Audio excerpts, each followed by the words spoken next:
Olá, bom dia, povo de Deus, povo abençoado pelo Senhor. Que a graça e a misericórdia do Senhor seja com cada um de nós nesta manhã de domingo, hoje, dia dos pais. Parabéns aos papais, parabéns a você que tem o privilégio de estar aí curtindo o dia de hoje com seu pai. Daqui a pouco mais vai ter aquele almoço gostoso em família, comemorativo. Que Deus te abençoe e te dê muita graça, muita alegria. E para aqueles que já não estão mais curtindo a presença do Pai, que Deus esteja dando forças, confortando, abençoando também, para que você possa estar na presença do Senhor e estar intercedendo por tantos, né? Tantos que precisam das nossas orações no dia de hoje. Que Deus possa nos abençoar grandemente. A lição de hoje, a de número 7, tem o tema O Imperativo da Santidade. 1 de Pedro, capítulo 1, de 13 a 23. Infelizmente, há pessoas dentro do cristianismo as quais acham que podem seguir a Jesus e ao pecado ao mesmo tempo. Entretanto, isso não é possível. Deus nos chama para a santidade. 1 Tessalonicenses 4:3. O que justifica dizer que ela é um imperativo para o cristão. Por toda a Bíblia Sagrada encontramos textos que ensinam o dever do servo de Deus de viver em santidade, tendo o prazer de servi-lo. Quando alguém recebe Jesus como Senhor e Salvador de sua vida, o Espírito Santo vem habitar em seu coração, tornando o próprio corpo do cristão um templo santo. 1 Coríntios 3,16. Vale dizer que em todas as igrejas há pessoas que dizem servir a Jesus, mas suas atitudes estão distantes deste viés, pelo que podemos sustentar que a santidade não pode estar desligada da nossa vida cristã. O texto que estudaremos hoje nos mostra exatamente esta verdade imperiosa para cada servo de Jesus. Então vamos lá ao primeiro momento. Chamados à santidade. Versos 13 e 14. Há uma obrigação explícita do cristão em viver uma vida santa, e nada deve seduzi-lo ao estado anterior à sua salvação. Isto requer disposição de caráter, mente e vontade. Portanto, estejam com a mente preparada, prontos para a ação. O chamado à santidade não é para que o cristão viva escondido dentro das paredes da sua casa ou do templo, mas para estar preparado para agir, dispondo-se a um esforço em obedecer às ordens de Deus. A mente não deve estar presa a incômodos, medos e conceitos mundanos. Ao contrário, requer uma interação do intelecto com a disposição moral e espiritual. Essas três ações indicam uma vida disciplinada. A mente não deve ser apenas disciplinada, mas também sóbria. O adjetivo sóbrio se refere a alguém que não está embriagado, mas em sentido mais amplo, significa alguém que está no pleno controle de sua capacidade mental. Significa ser calmo, estável, controlado, ponderar as coisas, a fim de alcançar opiniões e práticas saudáveis. Outro motivo para ser sóbrio é que Satanás está rodeando os cristãos para tragar os que estão menos vigilantes, como o apóstolo alerta nesta mesma epístola, 1 de Pedro 5:8, usando contra eles todos os perigos e inimigos espirituais, os quais tentam desviá-los do caminho da santidade. O valor de Jesus é iminente e deve ser um incentivo a termos calma e tranquilidade nesse momento. Esperai inteiramente na graça que se vos ofereceu na revelação de Jesus Cristo. Comparar com a primeira de Pedro 4:7. Esperai inteiramente significa depositai todas as vossas esperanças. O cristão tem uma perspectiva esperançosa da vida e da história. Por causa disso, experimenta a graça de Deus em seu viver aqui e continuará a experimentá-la na vinda de Jesus Cristo. Olhar para a volta de Cristo fortalece a fé e a esperança em tempos difíceis como os que enfrentamos, sendo que Deus confere graça para que seus filhos vivam no mundo, mas separados do sistema pecaminoso que há no mundo. Como filhos obedientes, não vos conformando com as concupiscências que antes havia em vossa ignorância. Assim, o cristão aprende a não se conformar com o padrão da sociedade mundana, desenvolvendo um caráter e conduta compatíveis com sua fé cristã. Por terem sido regenerados, Então nós fomos transformados, não somos mais a mesma pessoa de antes. Os cristãos participam da natureza do Pai, a qual é santidade e requer de seus filhos o abandono daquilo que eram e faziam no passado. Segundo momento, a base da santidade, versos 15 a 17. Esta base é o próprio caráter santo de Deus, como expresso nesses versos, e que se revela no cotidiano, bem como em todas as áreas da vida. O nosso Deus Santo nos chamou, convidou, convocou. Uma vez salvos, somos chamados para sermos santos como Ele é. O padrão é altíssimo, requerido por meio de termos fortes e fundamentados no caráter de Deus Santo. Sede santos, porque eu sou santo. Quem está à altura dessa ordem? O Deus que ordena é o mesmo que capacita o cristão para cumpri-la, sem o que seria impossível cumprir esse processo. Então Deus, Ele não só nos dá uma ordem, mas Ele nos capacita a cumprir a ordem que Ele dá. Ou seja, Ele nos dá a força que nós precisamos para fazer aquilo que agrada a Ele.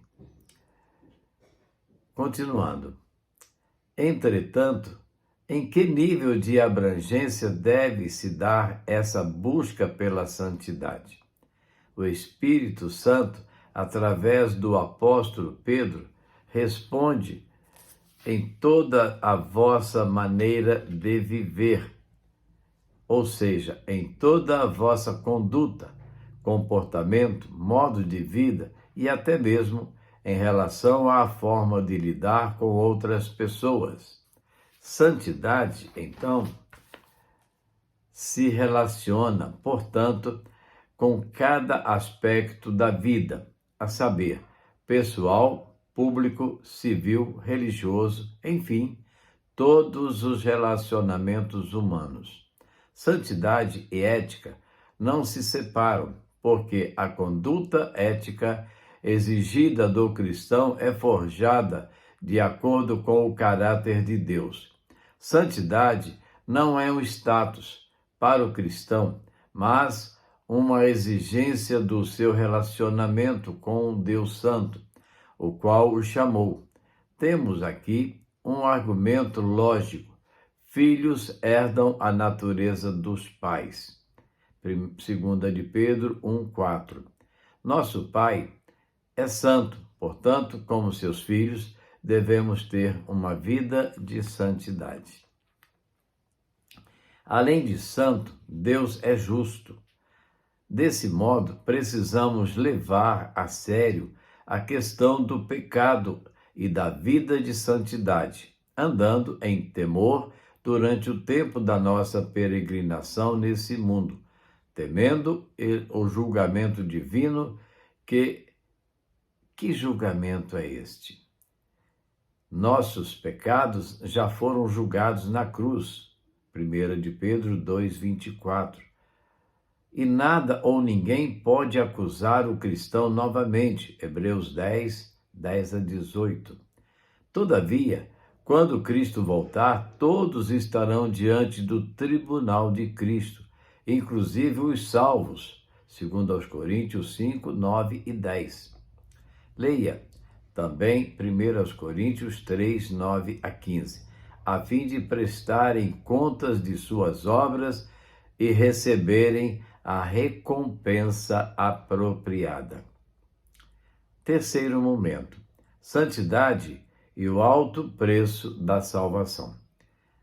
Prata e ouro são valiosos e desejados, mas são corruptíveis e desaparecerão. O texto grego indica pedaços de prata e ouro, ou então pequenas moedas de prata e ouro que eram usadas para resgatar escravos da escravidão. Um escravo poderia comprar sua liberdade se conseguisse ajuntar os recursos necessários. Ou seu senhor poderia vendê-lo a alguém que pagasse o preço de mercado para libertá-lo. Portanto, na época de Pedro, esse resgate ou redenção era muito precioso. No entanto, o resgate da vida humana não foi a qualquer preço.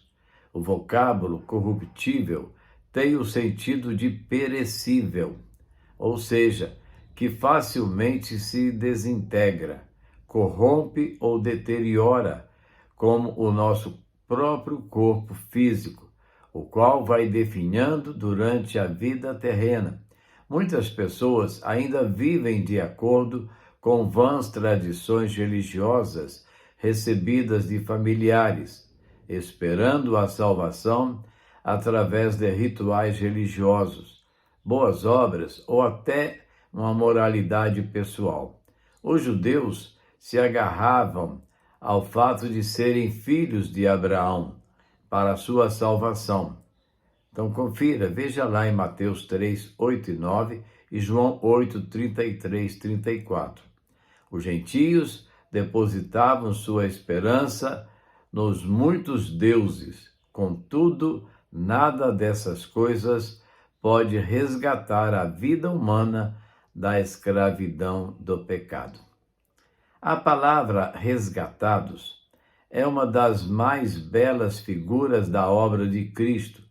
A importância desta palavra torna-se ainda maior se lembrarmos de que, provavelmente, cerca de 40% da população do Império Romano era formada por escravos, ou seja, quase metade de todo o Império anelava por ser resgatado. O resgate do pecador não é proporcionado por uma redenção corruptível. A herança incorruptível não pode ser assegurada dessa forma, mas é proporcionado pelo precioso sangue de Jesus Cristo. É a primeira vez que Pedro usa a palavra precioso em sua carta. A redenção é valiosa porque se baseia na morte sacrificial de Jesus, a divindade em forma humana. O preço altíssimo pago pela redenção, aliado ao benefício que ela traz ao pecador libertado, constitui conjuntamente um grande motivo para que ele deseje intensamente a santidade em seu caráter e conduta. Essa é a motivação suprema para uma vida de santidade. A vida fútil, vã, ficou para trás, pois agora é a novidade de vida. Pedro faz questão de deixar claro que a morte de Jesus foi o cumprimento de um plano, não um acidente histórico determinado por Deus antes da fundação do mundo. Sob a perspectiva humana, Jesus foi brutalmente assassinado, mas do ponto de vista divino, o Senhor Jesus se entregou voluntariamente pelos pecados ou pelos pecadores. João 10, 17 e 18, Atos 2, 23, Gálatas 1, 4. Ressuscitou dentre os mortos, e todos os que nele creem recebem a salvação eterna. Verso 21.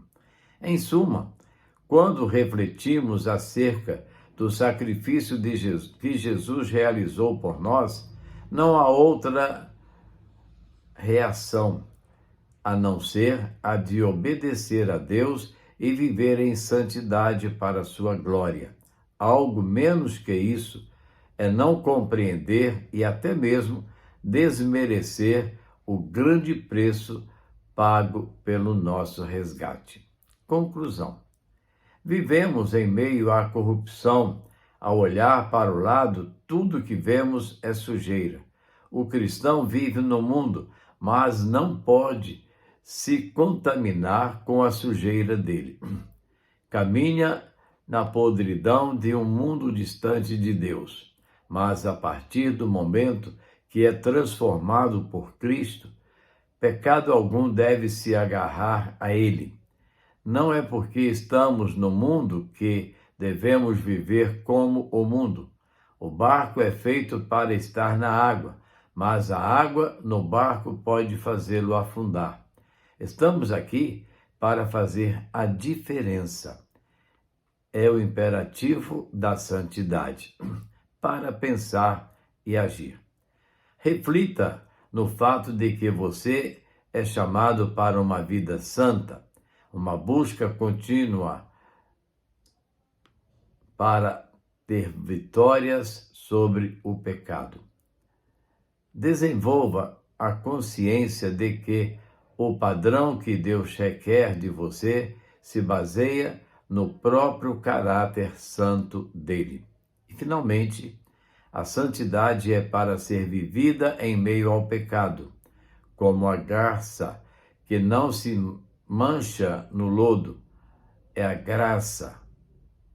Vai capacitá-lo para isso, notadamente no expressar amor para com as pessoas. Bela lição, não é mesmo? Nós só precisamos estar a fazer o quê? A compreender que Jesus, com seu sangue, nos lavou, nos limpou, para que possamos viver neste mundo turbulento sem nos contaminar, sem nos manchar. Então eu pergunto, quem me poderá salvar deste mundo corrupto? Somente um, Cristo, que verteu seu sangue. Vamos orar? Nosso Deus e Pai, graças te damos, porque um dia Cristo veio ao mundo para morrer no nosso lugar e assim nos garantir a salvação, a vida eterna. Te louvamos, Deus, pela grandeza do teu amor. E queremos, Deus, clamar ao Senhor, abençoa-nos, para que possamos viver neste mundo sem nos manchar por ele. Que nós possamos resistir ao pecado que tanto nos atinge, tanto nos ataca, Senhor.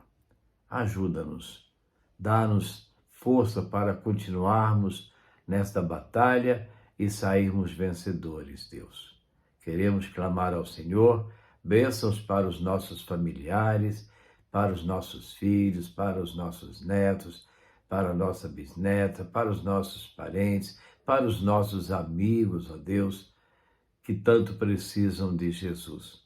Queremos agradecer as melhoras da Bruna, queremos clamar pela vida da Ágata, queremos, Deus, te pedir pela vida do nosso vizinho, Renê, sua esposa Linice, dando forças ao Renê, restaurando a sua saúde a cada dia. Vem nos abençoar, Senhor. Nós precisamos dos teus cuidados, nós precisamos do Senhor nas nossas vidas. Ajuda-nos na nossa caminhada e fica conosco, Senhor. Nós oramos, nós agradecemos no nome de Jesus, nosso Senhor e Salvador, aquele que morreu na cruz pelos nossos pecados, mas vive e reina para todo sempre. Amém.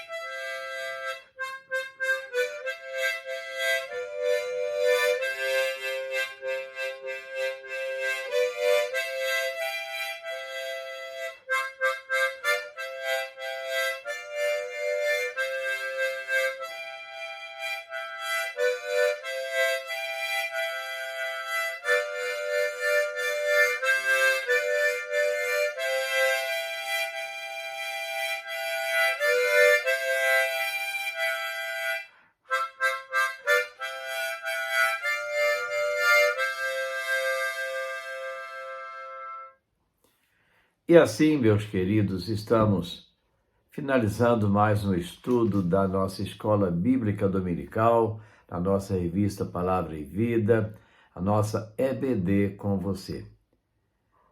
Hoje, Dia dos Pais. Certamente as nossas igrejas estarão fazendo um programa de homenagem aos pais que eles merecem. Não fique em casa, vá à igreja e ali participe de uma celebração ao Senhor e agradeça ao Senhor pelas bênçãos que você tem da vida com Jesus. Louve ao Senhor por cada momento que você vive, pelo ar que respira. Agradeça se você ainda tem o seu pai com você.